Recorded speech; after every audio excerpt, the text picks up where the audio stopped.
man is a singular creature. He has a set of gifts which make him unique among the animals, so that, unlike them, he is not a figure in the landscape, he is the shaper of the landscape.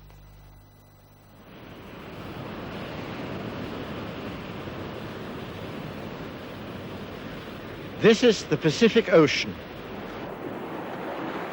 The California Indians used to say that at full moon, the fish came and danced on these beaches. And it's true that there is a local variety of fish, the grunion, that comes up out of the water and lays its eggs above the high tide mark. The females bury themselves tail first in the sand, and the males gyrate or dance round them and fertilize the eggs as they're being laid. The full moon is important because it gives 9 or 10 days between these very high tides and the next ones that will wash the hatched fish out to sea again.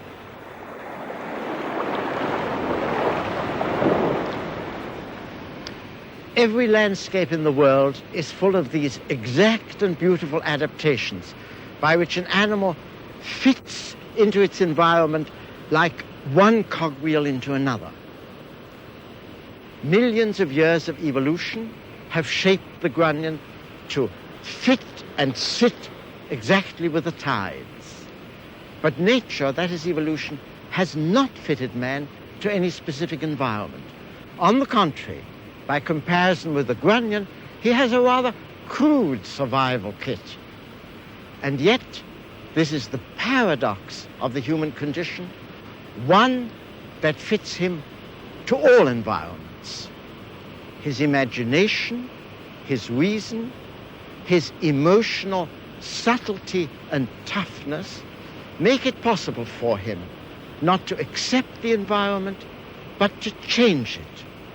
And that series of inventions by which man from age to age has remade his environment is a different kind of evolution, not biological, but cultural evolution. I call that brilliant sequence of cultural peaks the Ascent of Man.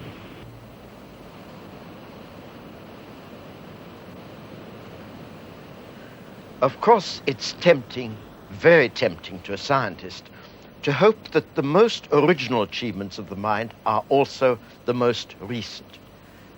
And we do indeed have cause to be proud of some modern work. Think of the unraveling of the code of heredity in the DNA spiral, or the work going forward on the special faculties of the human brain.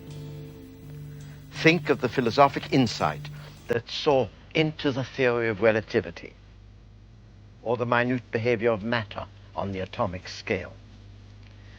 Yet human achievement, and science in particular, is not a museum of finished constructions. It's a progress in which the first experiments of the alchemists also have a formative place, and the sophisticated arithmetic that the Mayan astronomers of Central America invented for themselves independently of the old world.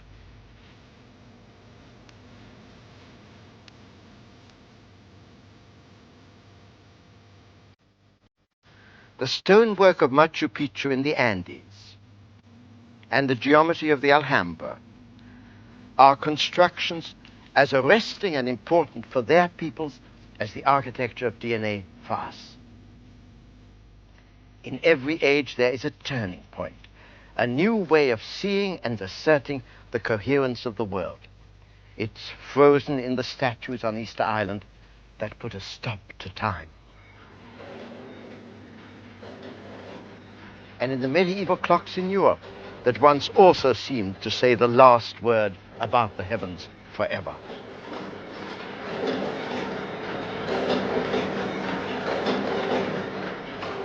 There's nothing in modern chemistry more unexpected than putting together alloys with new properties. That was discovered about the birth of Christ in South America, and long before that in Asia. Splitting and fusing the atom both derive conceptually from a discovery made in prehistory, that stone and all matter has a structure along which it can be split and put together in new arrangements. And man made biological inventions almost as early. Agriculture. The domestication of wild wheat, for example, and the improbable idea of taming and then riding the horse.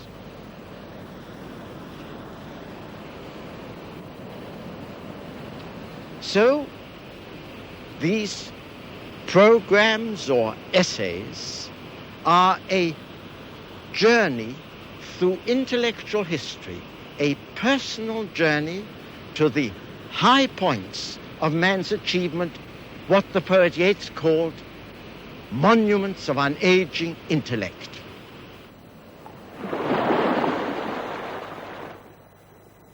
Where should one begin? With the creation of man himself. Charles Darwin pointed the way. It's almost certain now that man first evolved in Africa near the equator. This is a possible area. The valley of the river Omo in Ethiopia near Lake Rudolph. The ancient stories used to put the creation of man into a golden age and a beautiful, legendary landscape. If I were telling the story of Genesis now, I should be standing in the Garden of Eden. But this is manifestly not the Garden of Eden. And yet I am at the navel of the world, at the birthplace of man here in the East African Rift Valley near the equator. And if this ever was a Garden of Eden, why, it withered millions of years ago. I've chosen this place because it has a unique structure. In this valley was laid down, over the last 4 million years, layer upon layer of volcanic dust. 4 million years ago, 3 million years ago, over 2 million years ago, somewhat under 2 million years ago. And then the Rift Valley buckled it, so that now it makes a map in time which we see stretching into the distance. These cliffs are the strata on edge. In the foreground, the bottom level, 4 million years old.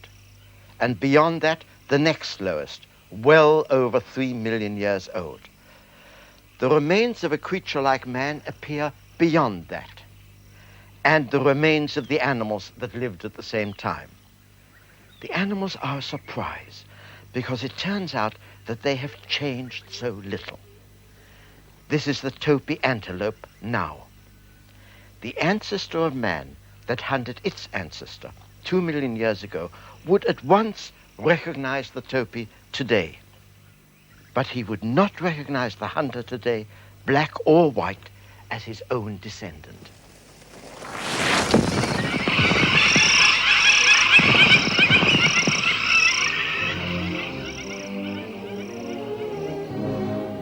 Among the animals, the hunter has changed as little as the hunted. The serval cat is still powerful in pursuit, and the oryx is still swift in flight. Both perpetuate the same relation between their species as they did long ago. Human evolution began when the African climate changed to drought. The lakes shrank, the forest thinned out to savanna. When animals like Grevy's zebra were adapted to the dry savanna, it became a trap in time as well as space. They stayed where they were and much as they were. The most gracefully adapted of all these animals is surely Grant's gazelle. Yet that lovely leap never took it out of the savanna.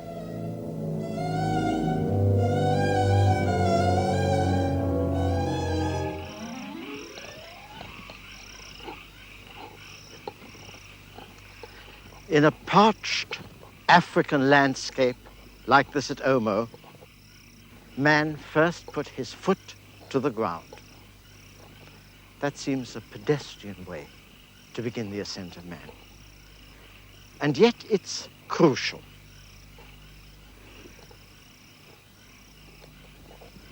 Two million years ago, the first certain ancestor of man walked with a foot which is almost indistinguishable from the foot of modern man. The fact is that when he put his foot on the ground and walked upright, man made a commitment to a new integration of life, and therefore of the limbs. The one to concentrate on, of course, is the head. This is what it looked like just over 2 million years ago. It's a historic skull. It wasn't found here at Omo, but south of the equator, at a place called Tong, by an anatomist called Raymond Dart. It's a baby, 5 to 6 years old, and the skull has been badly twisted. Yet Dart instantly recognized two extraordinary features. One is that the foramen magnum, that's the hole in the skull that the spinal cord comes up through to the brain, is upright, so that this was a child that held its head up. And the other is the teeth. The teeth are always telltale. They're small, they're square. These are still the child's milk teeth.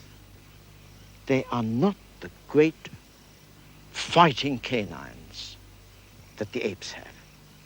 That means that this was a creature that was going to forage with its hands and not its mouth. That was probably eating meat, raw meat, and almost certainly making tools, pebble tools, stone choppers, to carve it, to hunt. Dart called this creature Australopithecus. It's not a name that I like. It just means southern ape. For me, the little Australopithecus baby has a personal history. In 1950, when its humanity was by no means accepted, I was asked to do a piece of mathematics. Could I combine a measure of the size of the teeth with their shape so as to discriminate it from the teeth of apes? I'd never held a fossil skull in my hands, and I was by no means an expert on teeth. But it worked pretty well. And it transmitted to me a sense of excitement which I remember at this instance. I, at over 40, having spent a lifetime on doing abstract mathematics about the shapes of things, suddenly saw my knowledge reach back 2 million years and shine a searchlight into the history of man. That was phenomenal. And from that moment, I was totally committed to thinking about what makes man what he is. In the scientific work that I've done since then, the literature that I've written, and in these programs.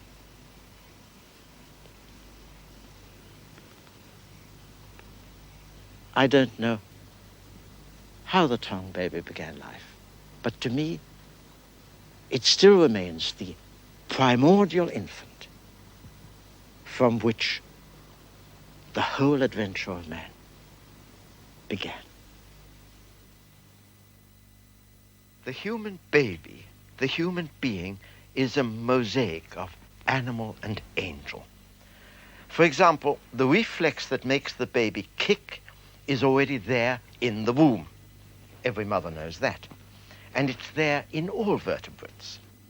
Here, at 11 months, it urges the baby to crawl. That brings in new movements, and they then lay down and consolidate the pathways in the brain, the cerebellum, that will form a whole repertoire of subtle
what are the physical gifts that man must share with the animals, and what gifts make him different.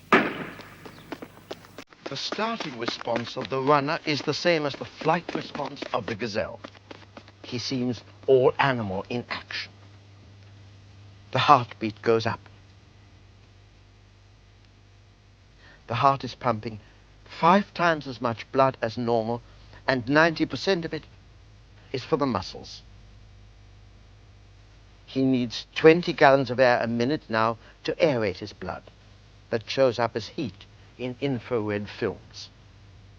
The blue or light zones are hottest. The red or dark zones are cooler. The main chemical action is to get energy for the muscles by burning sugar there. But 3/4 of that is lost as heat. At this speed, the chemical burn-up in the muscles is too fast to be complete. The waste products of incomplete burning now foul up the blood. This is what causes fatigue and blocks the muscle action until the blood can be cleaned with fresh oxygen.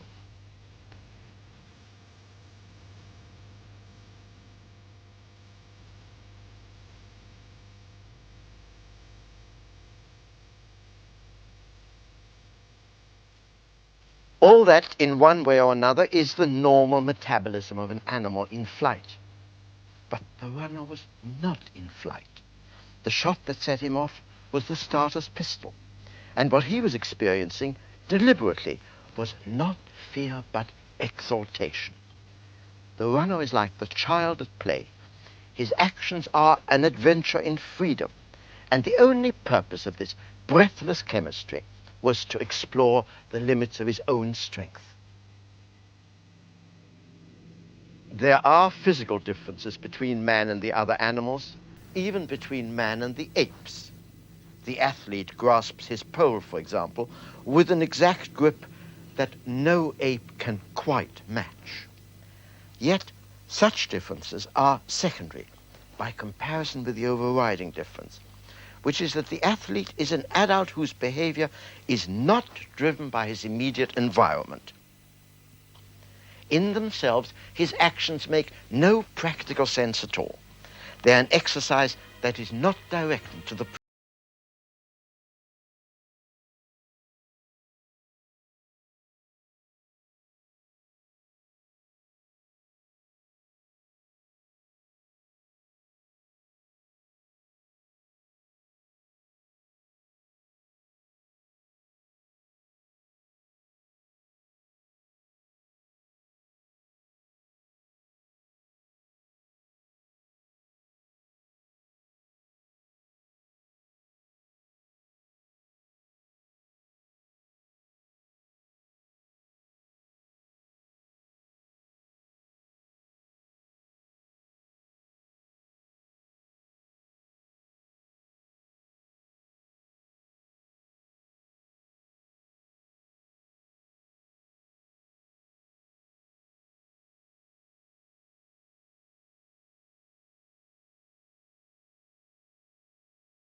The pole vaulter is a capsule of human abilities.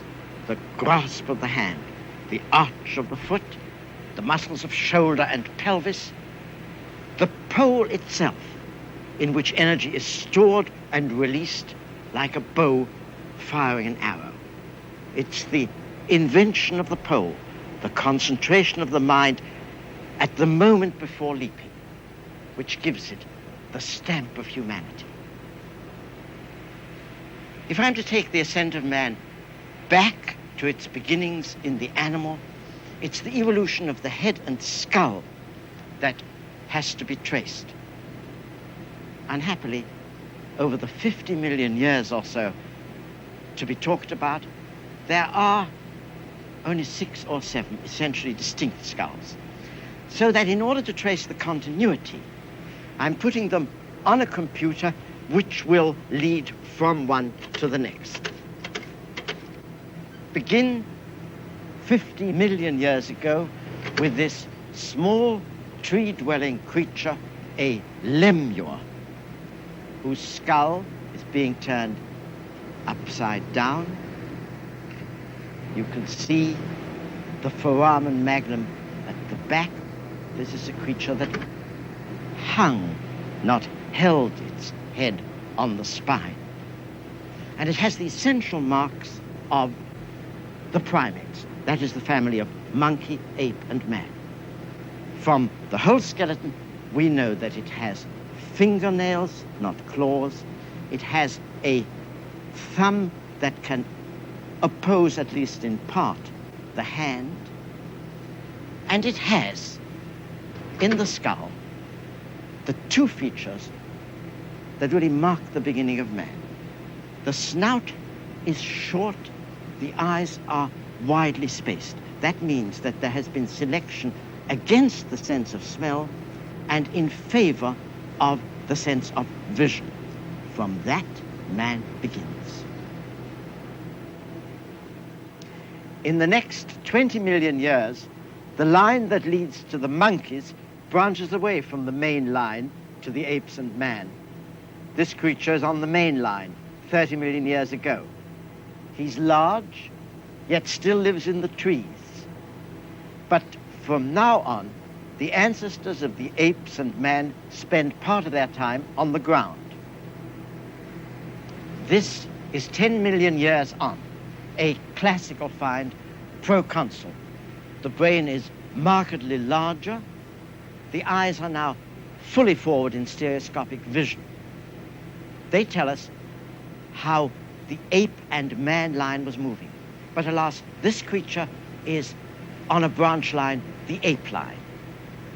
The teeth show us that it is an ape because the way in which the jaw is locked by the big canines is not manlike.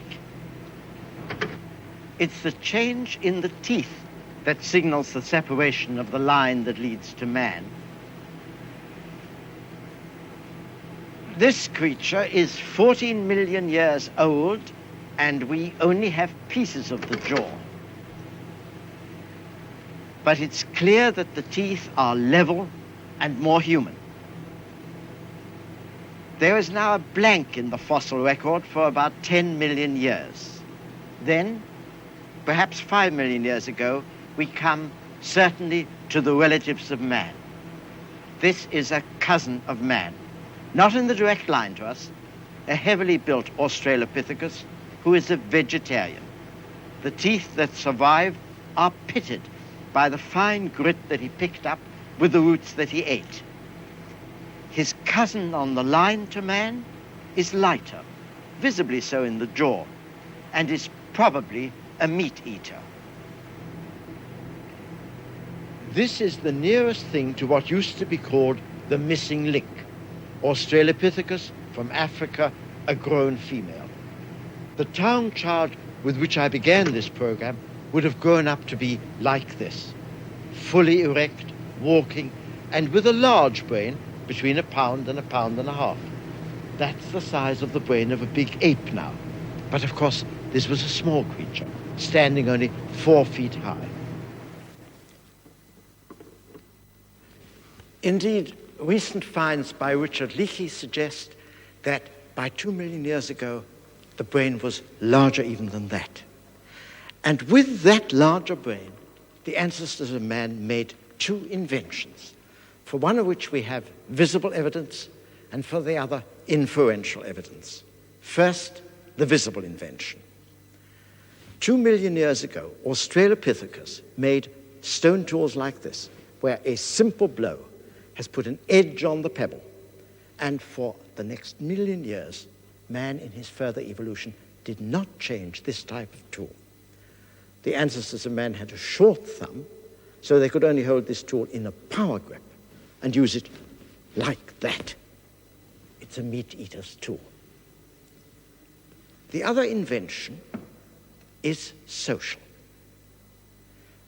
Skulls and skeletons of Australopithecus that we found in largish numbers show that most of them died before they were 20.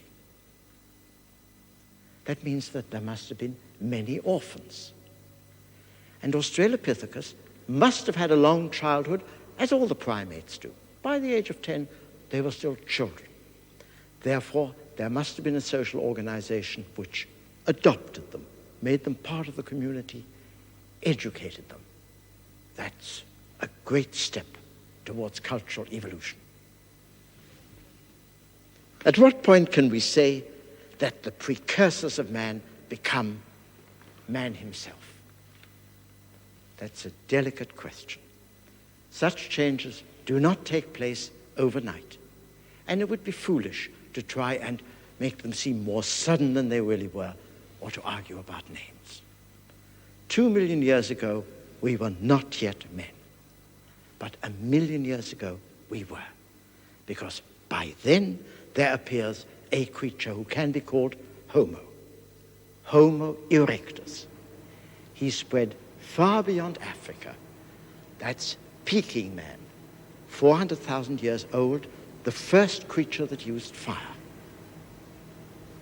The changes in Homo erectus are substantial over 1 million years, but they seem gradual. This is Neanderthal man. He already has a 3-pound brain as large as modern man. Probably some lines of Neanderthal man died out, but it seems likely that a line in the Middle East went on directly to us, Homo sapiens. Somewhere in the last 1 million years or so, man made a change in the quality of his tools, which presumably points to some biological refinement in the hand and especially in the brain controlling the hand. He makes tools which require much finer manipulation in the making and, of course, in the use. The evolution of the brain, of the hand, of the eyes, of the feet, the whole human frame makes a mosaic of special gifts. Man is not the most majestic of the creatures. Long before the mammals even, the dinosaurs were far more splendid. But he has what no other animal possesses, a jigsaw of faculties which alone, over 3,000 million years of life, make him creative. Every animal leaves traces of what it was. Man alone leaves traces of what he created.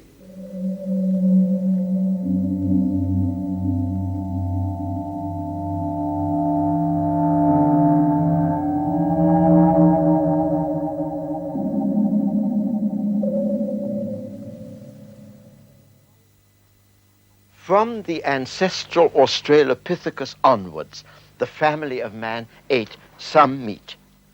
Small animals at first, larger ones later. Meat is a more concentrated protein than plant, and eating meat cuts down the bulk and the time spent in eating by 2/3. But a slow creature like man can stalk, pursue, and corner a savanna animal that is adapted for flight only by cooperation.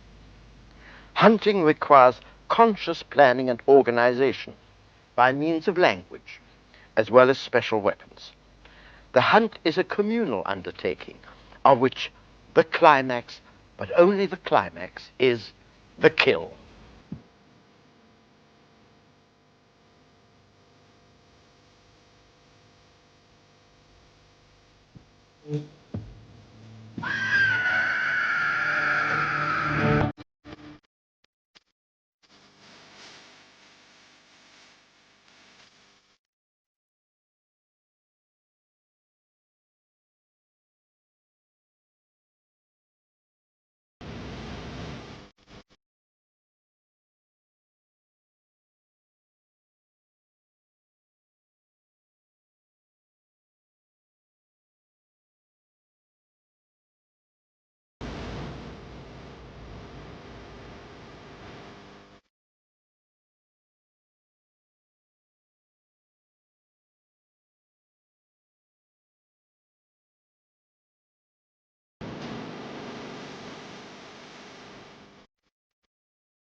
Hunting cannot support a growing population in one place.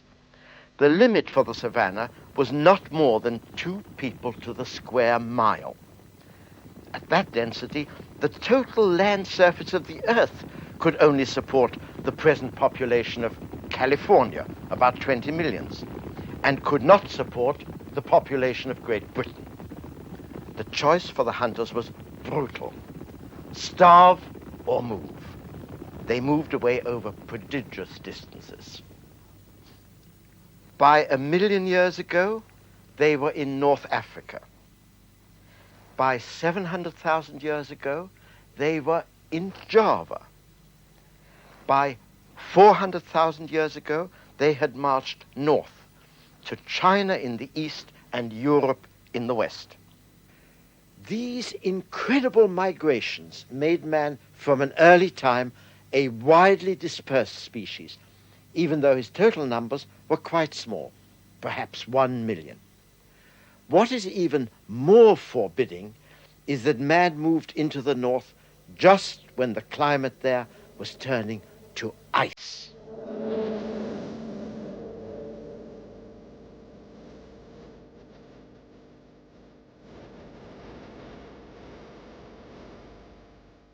In that great cold, the ice, as it were, grew out of the ground.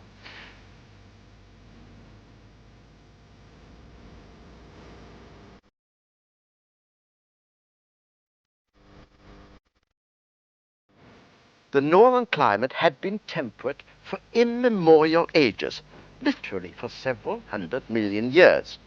Yet just when Homo erectus settled in China and northern Europe, a sequence of 3 separate ice ages began.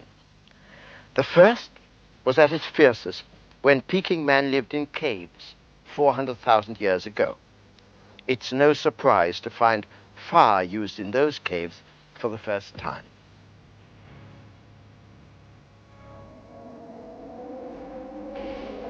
The ice moved south and retreated 3 times, and the land changed each time. The ice caps at their largest contained so much of the Earth's water that the level of the sea fell 400 feet. In the second ice age, over 200,000 years ago, Neanderthal man with his big brain became important. The cultures of man that we recognize began to form in the most recent ice age, within the last 100,000 years. That is when we find the elaborated tools that point to sophisticated forms of hunting. The spear thrower, for example, and the baton that may be a straightening tool. The fully barbed harpoon, and of course the flint master tools that were needed to make the hunting tools. Man survived the fierce test of the ice ages because he had the flexibility of mind to recognize inventions and turned them into community property.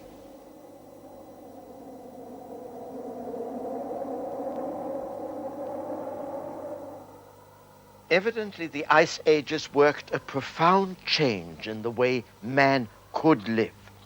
They forced him to depend less on plants and more on animals.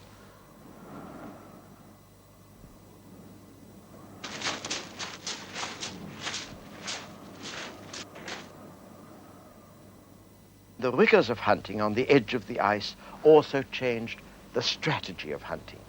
It became less attractive to stalk single animals, however large.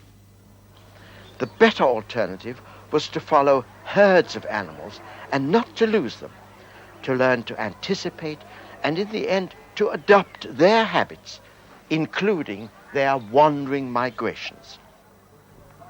This is a peculiar adaptation, the transhuman's mode of life on the move. The only people that still live in this way are the Lapps in the extreme north of Scandinavia, who follow the reindeer as they did during the Ice Age. There are 30,000 people and 300,000 reindeer, and their way of life is coming to an end even now as we watch it.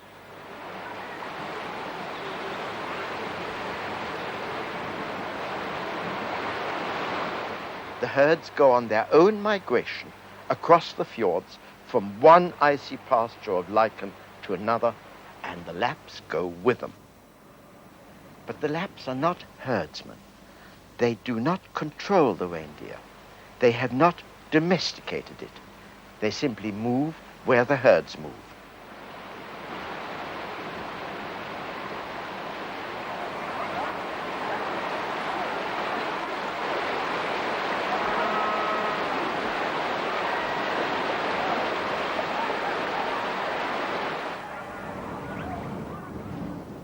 The Lapps have some of the traditional inventions for controlling single animals that other cultures also discovered. For example, they make some males manageable as draft animals by castrating them.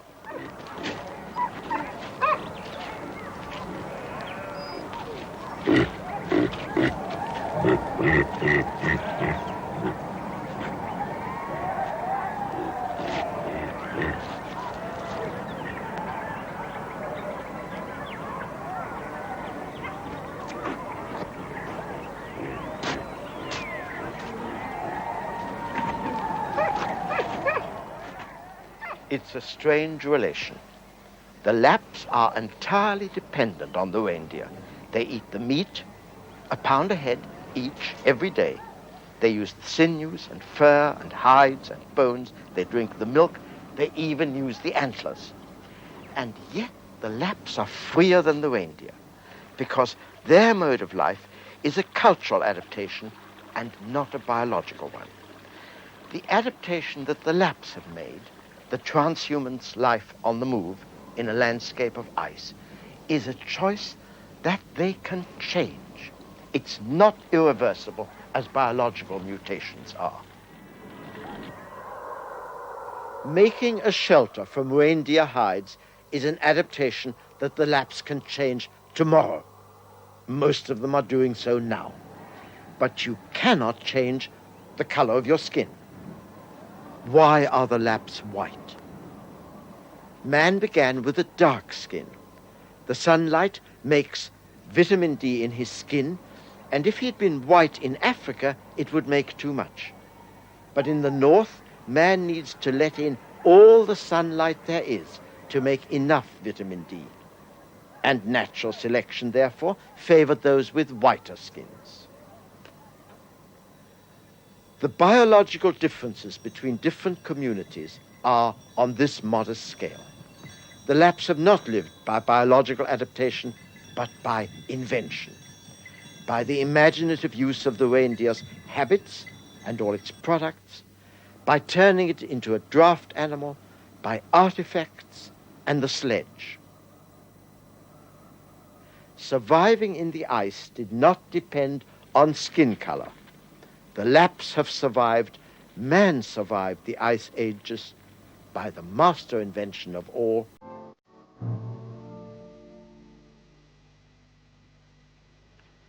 For at least 1 million years, man, in some recognizable form, lived as a forager and a hunter. We have almost no monuments of that immense period of prehistory, so much longer than any history that we record. Only at the end of that time, on the edge of the European ice sheet, we find, in caves like Altamira here and elsewhere in Spain and southern France, the record of what dominated the mind of man, the hunter. There we see what made his world and preoccupied him. Knowledge of the animal that he lived by and stalked.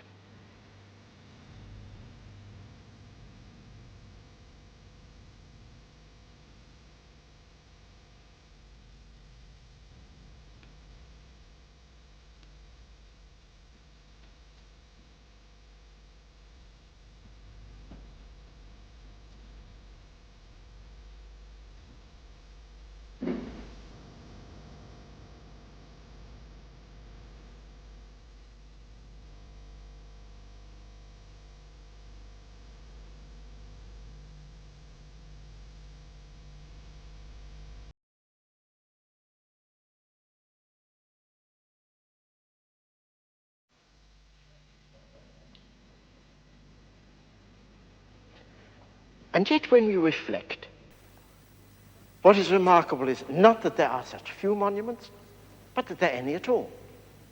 Man is a puny, slow, awkward, unarmed animal. He had to invent a pebble, a flint, a knife, a spear. But why to these scientific inventions, which were essential to his survival, did he from an early time add those arts that now astonish us? Decorations with animal shapes. Why, above all, did he come to caves like this, live in them, and then make paintings of animals not where he lived, but in places that were dark, secret, remote, hidden, inaccessible?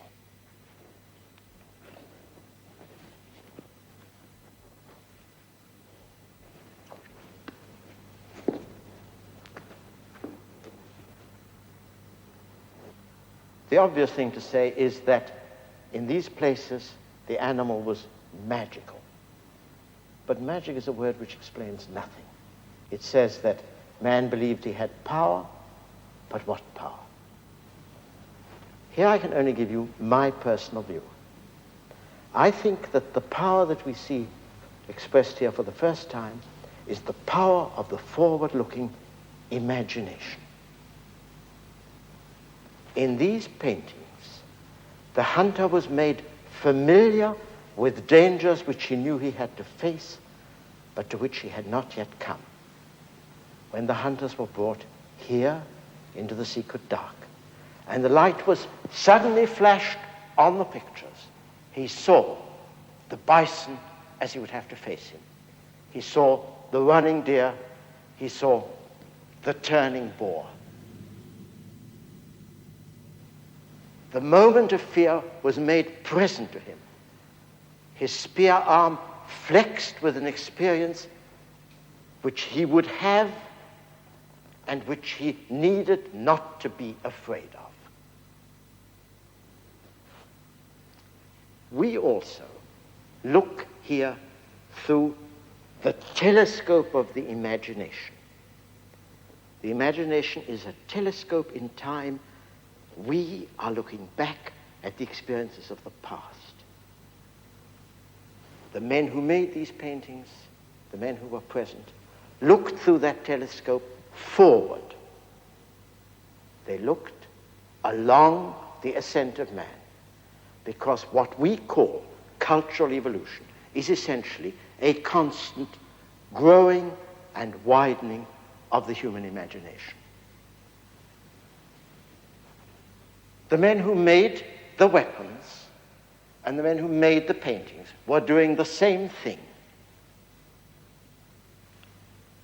anticipating a future as only man can do, inferring what is to come from what is here. All over these caves, the print of the hand says that. This is my mark. This is man.